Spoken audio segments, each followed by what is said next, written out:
সোচ্চার হয়েছি। আমরা জনগণের সঙ্গে সরাসরি সংযোগ বাড়িয়েছি, কার্যকরী পরিবর্তন আনতে সচেষ্ট হয়েছি এবং সবচেয়ে বড় কথা, আমরা জনগণের উপর আস্থা রেখেছি। জনগণ শুধু সংখ্যা নয়, জনগণ সিদ্ধান্ত গ্রহণ প্রক্রিয়ায় সবচেয়ে গুরুত্বপূর্ণ অংশ। সহকর্মীরা, এই অর্জন আমাদের সকলের।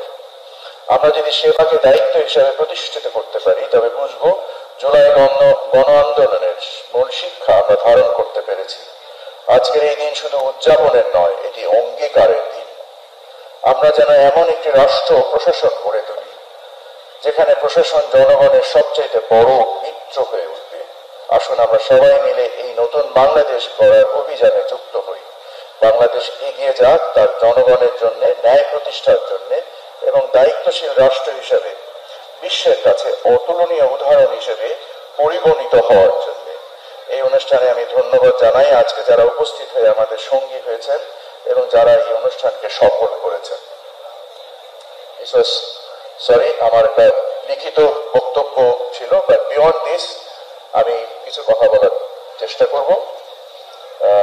সর্বপ্রথম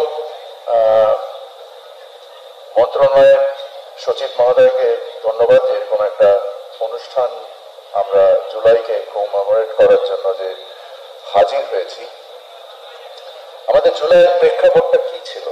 প্রেক্ষাপটটা ছিল সামগ্রিক দুর্বৃত্তায়নের প্রতি না বলা। দুর্বৃত্তায়ন হওয়ার ক্ষেত্রে যদি আমি আমার ভাষাকে সম্বরণ করে বলি যে এক পিচাসিনীর নেতৃত্বে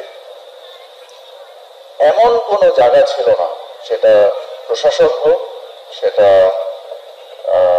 আমাদের পেশাজীবী সংগঠন হোক, আমাদের শিক্ষালয় হোক, আমাদের বিচারালয় হোক,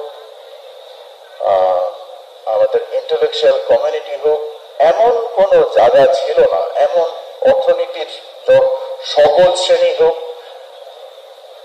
সর্বোপরি ধর্মীয় প্রতিষ্ঠানগুলোকে সামগ্রিকভাবে একটা দুর্বৃত্তায়ন করা হয়েছিল এবং এই দুর্বৃত্তায়নের বিরুদ্ধে সকলের একটা সামগ্রিক না বলার হচ্ছে জুলাই আন্দোলনের বহিঃপ্রকাশ। আজকে জাতিসংঘের হিসেবে প্রায় ১,৫০০ মানুষ প্রাণ দিয়েছে, ৩০ থেকে ৪০,০০০ মানুষ আহত হয়েছে। আজকে যারা দৃষ্টিশক্তি হারিয়েছে, যাদেরকে দেখলাম, আমার কাছে এই অনুভূতি হচ্ছিল যে তাদের দৃষ্টিশক্তি হারানোর মাধ্যমে আমাদের দৃষ্টিশক্তি বৃদ্ধি করার যে একটা সংকল্প আমরা গ্রহণ করতে পারি, যার মাধ্যমে আমরা ন্যায় প্রতিষ্ঠা করার জন্য আমাদের যে সামগ্রিক প্রচেষ্টা একত্রিত হয়ে জুলাই গণ আন্দোলন থেকে আমরা ব্যক্তিগত কেউ লাভবান হওয়ার কোন লভ্যাংশ গ্রহণের উদ্দেশ্য না, আমাদের হচ্ছে সামগ্রিক লভ্যাংশ, যার মাধ্যমে আমাদের দেশকে আমরা উন্নত করব, আমাদের দেশে আমরা ন্যায় প্রতিষ্ঠা করব এবং এর মাধ্যমে আমাদের ভবিষ্যৎ বংশধররা এর লভ্যাংশ গ্রহণ করবে। যদি সেটা আমরা গ্রহণ করতে না পারি, তাহলে এই জুলাই আন্দোলন একটা ইম্পালসিভ একটা হিসেবে থেকে যাবে। বাট আমরা মনে করি প্রধান উপদেষ্টার নেতৃত্বে তার সকল উপদেষ্টাবৃন্দ আমরা যে সামগ্রিকভাবে বিভিন্ন যে আমাদের রাষ্ট্র সংস্কারের উদ্দেশ্যে যে কমিশনগুলো গঠিত হয়েছে, তাদের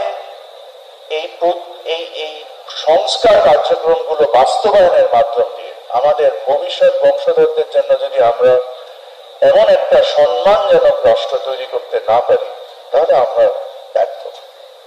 আমি মনে করি এই প্রায় বছর খানেকের মতো সরকারের কাজ করে আমার কাছে স্পষ্ট হয়েছে যে এই দেশের সম্ভাবনা, আমরা যদি সামগ্রিকভাবে কাজ করি, অপার সম্ভাবনা আমাদের, এবং আমরা এই সম্ভাবনার যে সামগ্রিক রূপায়ণ যদি দেখি, আমাদের অর্থনীতি যেখানে আমাদের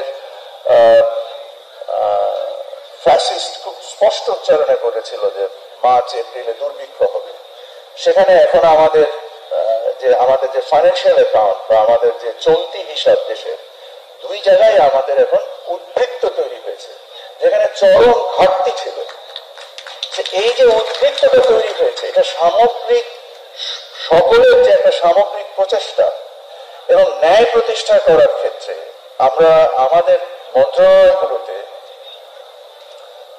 আমি খুব একটা দেখি না তদবিরকারীদের ভিড়, আমার মনে হয় না তেমন একটা কেউ আসেন না। এটাও কিন্তু একটা সামগ্রিক সাফল্য, কারণ সকলেই জানেন যে এখানে তদবিরের কোনো বেনিফিট নাই, পাবেন না এখানে, বা ন্যায়ের উদ্দেশ্যে আপনার সকল সুবিধা নাগরিক হিসেবে আপনি এখানে পাবেন। আমরা এমন একটা রাষ্ট্র দেখতে চাই আমাদের সন্তানদের জন্য যেখানে ন্যায় থাকবে, যোগ্যদের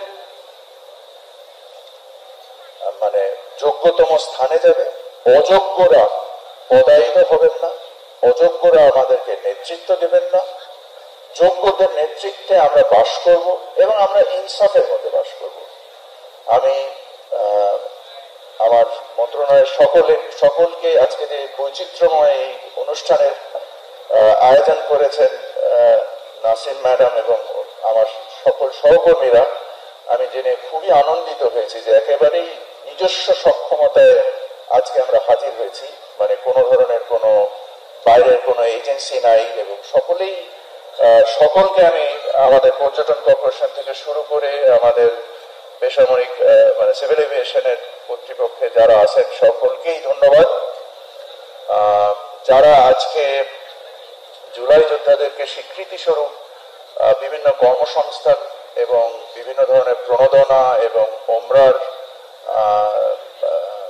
সংস্থান মানে ব্যবস্থা করে দেওয়ার জন্য যে উদ্যোগগুলো নিয়েছেন, আমি আশা করি যে আমাদের এই ধরনের প্রচেষ্টা জারি থাকবে এবং আমরা এমন একটা সকলে মিলে সামগ্রিকভাবে এমন একটা রাষ্ট্র আমাদের সন্তানদের জন্য নির্মাণ করব যেখানে তারা সম্মানিত বোধ করবে, ন্যায়ের সাথে বাস করবে এবং যোগ্যরা যোগ্যতম অবস্থায় যোগ্যদের নেতৃত্বে আমরা বাস করব।